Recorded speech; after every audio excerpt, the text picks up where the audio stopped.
It started with the knocking. Always the same time, always the week before Thanksgiving. Cabinet doors slamming, silverware rattling like something was crawling through the drawers. And one year, a message carved into a kitchen table. They thought it was a prank until the knocking started answering back. Tonight, we're going to Maple Street, a quiet little home that should have smelled like turkey and stuffing. But instead, it became the site of a haunting that lasted for years. And the strangest part is the haunting stopped the moment the men who built the house died. Are you ready to be turkey terrified?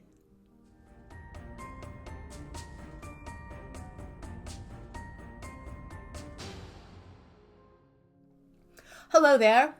I am Miss Fortune. Welcome to Tarotfied, where true crime, strange history, strange disappearances, and a little tarot come together. If you like the macabre, hit like, subscribe, and tap the bell so you don't miss an episode. Now, with that being said, let's step back in time. America, Thanksgiving week 1974. The country felt worn out. Vietnam was ending. Watergate was still fresh. Inflation rising. People were trying to hold on to their normal. The more things change, right? Anyway, on TV, The Exorcist still had everyone shaken. It was a year where people blamed everything on spirits. And for one family, maybe they were right. The house on Maple Street sat in a quiet Midwestern suburb outside of Chicago. A simple one-story ranch, white siding, porch swing, absolutely nothing spooky at all. The family, Tom, a factory supervisor, Linda, a teacher's aide, Annie, 12, Joel, 9. They moved in a week before Thanksgiving in 1973. By Thanksgiving 1974, they were terrified of their own kitchen. It started the Monday before Thanksgiving at 10:14 p.m. A loud, deliberate knock on the wall between the kitchen and the living room. Tom checked outside and there was nothing. The next night, 10:14, 3 knocks. The third night, 4 knocks. Then, the cabinet above the stove flew open and hit the wall. Same time, same place, same dread. Thanksgiving Eve. Silverware rattled by itself, forks chattering, spoons trembling. Joel said he could hear breathing inside the pantry. Tom tried to blame the house, say it was just settling, it's fine. Or the pipes. I mean, anything but the obvious. Then, though, on Thanksgiving night, dinner was over. Pies were cooling on the counter. Linda walked into the kitchen and froze. The words, "I see you," were carved into the wooden kitchen table.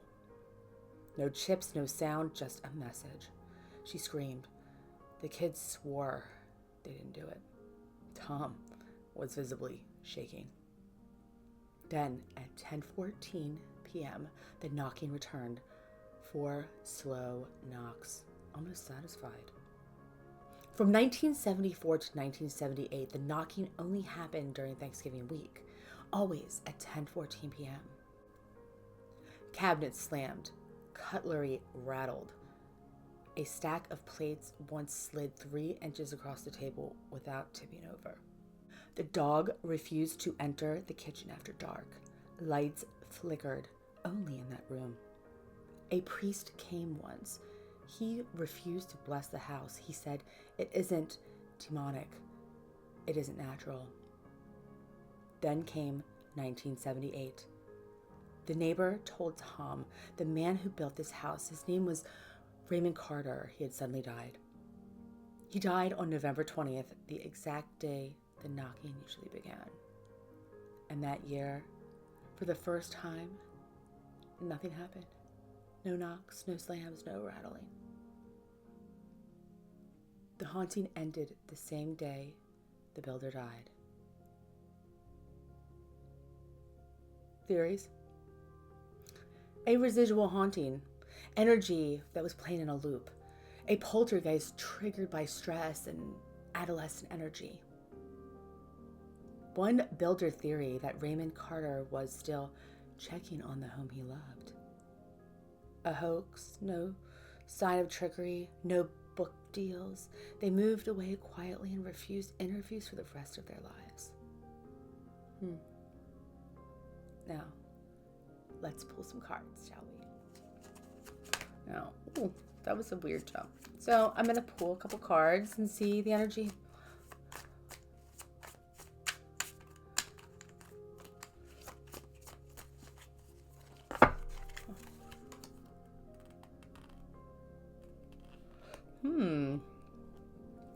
There's definitely some unrest.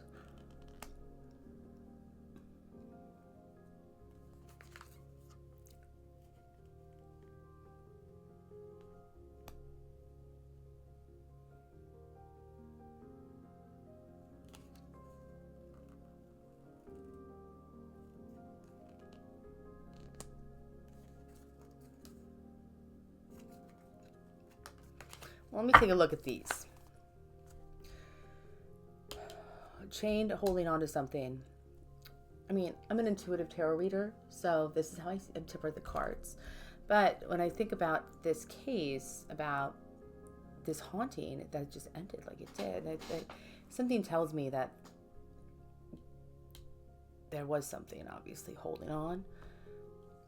And the Five of Cups is like money, and I feel like it's left out in the cold. I feel like somebody didn't get something that they wanted, that they were promised. Maybe something, a builder, someone that he worked for, or something. But the Queen of Wands and the King of Swords tells me that actually there might have been two ghosts in there, and they didn't want to give up. But I think, and after that guy passed away, which I was about to grab this anyway, because the Sun is like finally a resolution. It's actually usually the happiest card in the deck. What does it say on this one? I just want to see. Nothing burns hotter than revenge. But yep, the Sun.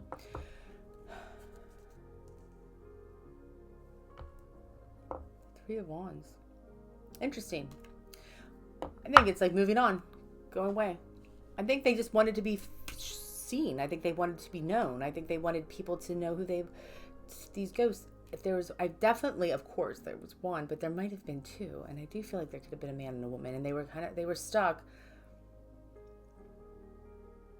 But then after the builder, maybe it was definitely one guy, but if he owed money to him and he wasn't giving him what he needed, what he wanted, monetarily, maybe, because it looks like he was stuck.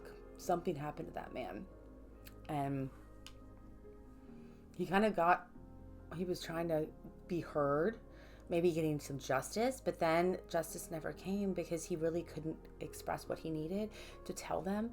But then the builder died, so he got what he needed from it, and Three of Wands is moving on, and then he left. That's actually pretty good. That's pretty spot on if you ask me.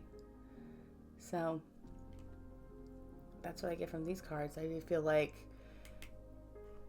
it might have been somebody that was working for the guy. That was a ghost, and he didn't get what he was supposed to be getting. He didn't get his just goods. He didn't get what he was supposed to be getting. Holding on, money. Usually, like Five of Cups is. I feel like whenever I get a Five of Cups, it seems like the money. It seems like it's bad. Like you're left out in the cold, kind of. And it seems like financial stuff. So that's what I see from this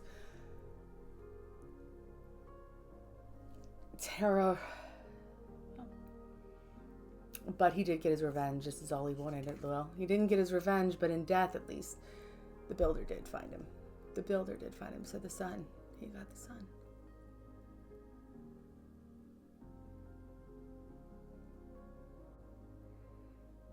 So Raymond Carter suddenly died. I think that was his name, the builder.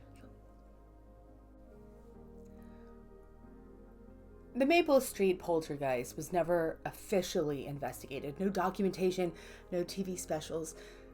Just a story whispered from neighbor to neighbor, and a family who still refuses to talk about it and even say what they saw. Maybe it was a haunting, maybe it was stress, or maybe every Thanksgiving somebody came home. If you liked this episode, hit like, subscribe. Tell me in the comments also, what do you think? What was knocking on that kitchen wall? And stay tuned because I've got a whole series coming to you next week.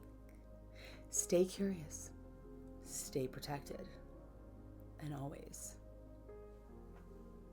stay terrified. Bye now.